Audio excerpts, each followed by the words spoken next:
శ్రీశైలం మాజీ ఎమ్మెల్యే శిల్పా చక్రపాణి రెడ్డి జనసేన వైపు చూస్తున్నారా? ఆ పార్టీలో చేరేందుకు ప్రయత్నాలు చేస్తున్నారా అంటే అవునంటూ పెద్ద పొలిటికల్ బాంబు పేల్చారు ఆళ్లగడ్డ ఎమ్మెల్యే భూమా అఖిలప్రియ. ఎస్, శిల్పా చక్రపాణి రెడ్డి మీదకి మరో అస్త్రం సంధించారామె. వైసీపీలో ఉన్న శిల్ప జనసేనలో చేరేందుకు లోలోపల ప్రయత్నాలు చేసుకుంటున్నారంటూ ఆమె చేసిన కామెంట్స్ ఇప్పుడు కలకలం రేపుతున్నాయి. అయితే ఆయన టీడీపీతోనూ మంతనాలు జరుపుతున్నారని, ఆయనపై కేసులు పడకుండా కొందరు టీడీపీ నాయకులు రక్షిస్తున్నారంటూ ఆమె చేసిన వ్యాఖ్యలు కూడా ఇప్పుడు సంచలనంగా మారాయి. అయితే శిల్పా చక్రపాణి రెడ్డి టీడీపీలోకి రావడానికి ప్రయత్నిస్తే మంత్రి లోకేష్ తాను అడ్డుకుంటామని కూడా చెప్పుకొచ్చారు అఖిలప్రియ. అలాగే జనసేనలో చేరడానికి ప్రయత్నం చేయడం లేదని చెప్పగలరా అంటూ శిల్పా చక్రపాణికి సవాల్ కూడా విసిరారామె. దీంతో శిల్ప నిజంగానే గాజు గ్లాస్ పట్టుకునే ప్రయత్నంలో ఉన్నారా అనే చర్చ మొదలైంది. మరోవైపు ఆయన్ను సపోర్ట్ చేస్తున్న టీడీపీ నేతలు ఎవరు, ఎందుకు ఆయన్ను వెనకేసుకొస్తున్నారన్న ప్రశ్నలు వస్తున్నాయి. ఇక ఇటీవలి కాలంలో అఖిలప్రియ శిల్పా చక్రపాణి రెడ్డి పేరు వింటేనే తీవ్ర స్థాయిలో ఫైర్ అవుతున్నారట. అయితే నంద్యాలలో భూమా శిల్పా కుటుంబాల మధ్య దశాబ్దాలుగా రాజకీయ వైరం కొనసాగుతోంది. ఈ రెండు కుటుంబాల మధ్య ఉప్పు నిప్పుల రాజకీయం నడుస్తుంటుంది. 2014లో శిల్పా చక్రపాణి రెడ్డి టీడీపీలో ఉన్నారు. అయితే ఎన్నికల తర్వాత భూమా కుటుంబం టీడీపీలో చేరడంతో నంద్యాల ఉప ఎన్నికలకు ముందు శిల్ప వైసీపీలో చేరారు. ఉప ఎన్నికల్లో భూమా బ్రహ్మానందరెడ్డి ఎమ్మెల్యేగా పోటీ చేయగా చక్రపాణి రెడ్డి ఓటమి పాలయ్యారు. ఇక 2019 ఎన్నికల్లో నంద్యాల నుంచి శిల్ప సోదరుడి కుమారుడు శిల్ప రవిచంద్రారెడ్డి ఎమ్మెల్యేగా భూమా కుటుంబాన్ని ఓడించారు. 2024 ఎన్నికల్లో ఈ స్థానం నుంచి టీడీపీ భూమా కుటుంబానికి టికెట్ ఇవ్వకపోయినా ఆ నియోజకవర్గంలో భూమా ఆధిపత్యమే కొనసాగుతోంది. ఇదిలా ఉంటే ఆళ్లగడ్డలో రియల్ ఎస్టేట్ వెంచర్ వేశారు శిల్పా చక్రపాణి రెడ్డి. ఇందులో ప్రభుత్వ భూమి కబ్జా చేశారంటూ టీడీపీ అధికారంలోకి వచ్చిన కొత్తల్లోనే ఆరోపించారు ఎమ్మెల్యే అఖిలప్రియ. అసెంబ్లీ సమావేశాల్లోనూ శిల్ప రియల్ ఎస్టేట్ వెంచర్ గురించి ప్రస్తావించారు. వెంచర్లో కేసీ కెనాల్ బ్రాంచ్ కాలువలున్నాయని, ప్రభుత్వ భూమిని ఆక్రమించి కాలువను మళ్లించి వెంచర్ వేశారంటూ అప్పట్లో అసెంబ్లీలో ప్రస్తావించారామె. దాదాపు 7,000 ఎకరాలకు సాగునీరు అందించే కాలువను మళ్లిస్తే ఎలాగన్నది ఆమె క్వశ్చన్. ఇదే విషయమై శిల్పా చక్రపాణి అక్రమాలపై చర్య తప్పదంటూ నెల క్రితం కూడా నంద్యాలలో హెచ్చరించారట.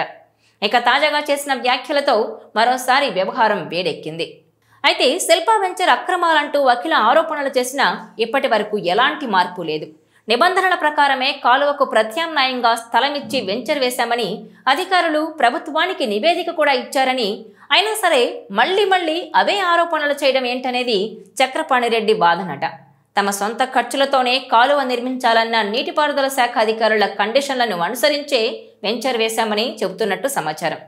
ఇక ఈ వెంచర్ కారణంగా ఒక్క రైతు కూడా నష్టపోయే పరిస్థితి లేదని, గతంలో ఎన్ని ఎకరాలకు సాగునీరు అందుతుందో ఇప్పుడు కూడా అంతే ఆయకట్టు ఉందన్నది ఆయన వర్షన్. పైగా ఇదంతా టీడీపీ అధికారంలో ఉన్నప్పుడే తగిన అనుమతులతో చేశామని చెబుతున్నారట ఆయన. అఖిలప్రియ ఏం ఆశించి తమపై ఆరోపణలు చేస్తున్నారో, అక్రమాలుంటే ఎందుకు నిరూపించలేదని ప్రశ్నిస్తున్నారు శిల్ప. ఎమ్మెల్యే అఖిలప్రియ ఏదో ఆశించి తనను టార్గెట్ చేస్తున్నారని, అలాంటి విషయాల్లో తామేమీ చేయలేమని ఆయన అంటున్నట్టు తెలుస్తోంది. పద్ధతిగా మాట్లాడే వాళ్లకైతే సమాధానం చెప్పొచ్చని, వితండవాదం చేసే వాళ్లతో వాదన అవసరం లేదంటున్నట్టు ఆయన చెప్పుకుంటున్నారు. అయితే అధికారం లేకపోతే ఉండలేని శిల్పా చక్రపాణి రెడ్డి తన ఆస్తులను కాపాడుకోవడానికి, అక్రమాల నుంచి రక్షణ పొందేందుకు జనసేనలో చేరేందుకు ప్రయత్నిస్తున్నారని అంటున్నారు అఖిలప్రియ. ఇలాంటి పరిస్థితుల్లోనే వెంచర్తో సంబంధం లేకుండా చక్రపాణి రెడ్డి జనసేన వైపు చూస్తున్నారన్న పాయింట్ని తెర మీదకు తీసుకురావడం ద్వారా అఖిలప్రియ ఆయన్ను ఉక్కిరిబిక్కిరి చేయాలనుకుంటున్నారా అన్న చర్చ అయితే జరుగుతోంది. ఇక అటు వైసీపీ పెద్దలు కూడా శిల్ప కదలికలపై ఆరా తీసే పని మొదలుపెట్టినట్టు సమాచారం. అయితే జనసేనలోకి చక్రపాణి రెడ్డి ఎంట్రీ సాధ్యమా అనే ఇంట్రెస్టింగ్ పాయింట్ లేవనెత్తుతున్నారు పొలిటికల్ అనలిస్టులు. ఎన్నికలకు ముందు నంద్యాలలో వైసీపీ తరపున పోటీ చేసిన శిల్ప రవిచంద్రారెడ్డి కోసం ఐకానిక్ స్టార్ అల్లు అర్జున్ ప్రచారం చేయడం అప్పట్లో రాజకీయంగా వివాదంగా మారింది. ఈ ఘటన తర్వాత మెగా అల్లు కుటుంబాల మధ్య గ్యాప్ వచ్చిందనే టాక్ నడిచింది. ఇప్పటికీ ఆ రెండు కుటుంబాల మధ్య ఏదో ఒక గాసిప్ వైరల్ అవుతూనే ఉంది.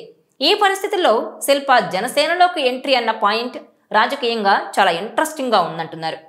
అఖిలప్రియ చెప్పినట్టు శిల్ప జనసేనతో సంప్రదింపులు జరిపితే మెగా అల్లు కుటుంబాల మధ్య పొడజూపిన విభేదాలకు ఫుల్ స్టాప్ పడే అవకాశం ఉందంటున్నారు. అయితే తన రాజకీయ ప్రత్యర్థిని దెబ్బతీయడానికే అఖిల ఇలా ముందుగా ప్రకటించి రాజకీయంగా గందరగోళం సృష్టించాలని ప్లాన్ చేసి ఉంటారని కూడా అనుమానిస్తున్నారు. మరి అఖిలప్రియ విసిరిన ఈ పొలిటికల్ బాంబుకు చక్రపాణి రెడ్డి పొలిటికల్గా ఉక్కిరిబిక్కిరవుతారా? నిజంగానే జనసేనలో చేరతారా? వెంచర్ వ్యవహారాల్లో రాజీ కుదుర్చుకుంటారా వంటి ప్రశ్నలకు సమాధానాలు తెలియాలంటే ఇంకొన్నాళ్లు ఆగాల్సిందేనంటున్నారు పొలిటికల్ పండిట్స్. ఏదైనా రాయలసీమ రాజకీయాల్లో ఈ ఇష్యూ మాత్రం ఇప్పుడు హాట్ టాపిక్ అవుతోంది. ఈ వీడియో మీకు నచ్చినట్లయితే please share, like and subscribe R24 Telugu.